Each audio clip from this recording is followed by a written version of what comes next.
What can this tiny orange bead tell us about the history of India and Kenya? As it turns out, quite a lot. I'm Joya Shah, a journalist and history storyteller. This is the first episode in a series about the long history of connections between India and Kenya, and we're starting more than 1,000 years ago.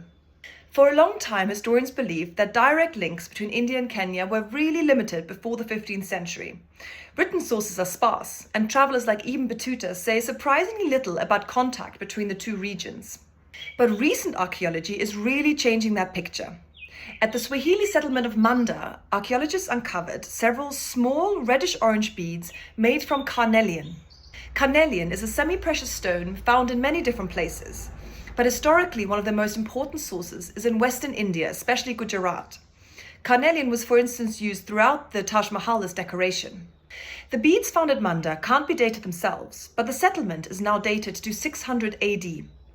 Recently, scientists analyzed 12 of these beads using laser technology to identify their chemical fingerprint. That fingerprint closely matches carnelian from Western India. And what's more, the drilling technique used inside the beads closely matches specialized methods used for centuries in Indian bead workshops. In other words, it's pretty safe to say that these beads were made in India before they traveled across the Indian Ocean. This doesn't necessarily mean that Indian traders traveled directly from India to Kenya in the first millennium. Trade most likely traveled through complex systems and networks involving Arab traders, Persian traders, and many others. But it does show that Indian-made goods reached the Swahili coast much earlier than historians once believed, possibly as early as the 7th century or even earlier. These beads were then combined with the locally made beads from shell and other material and worn as jewelry.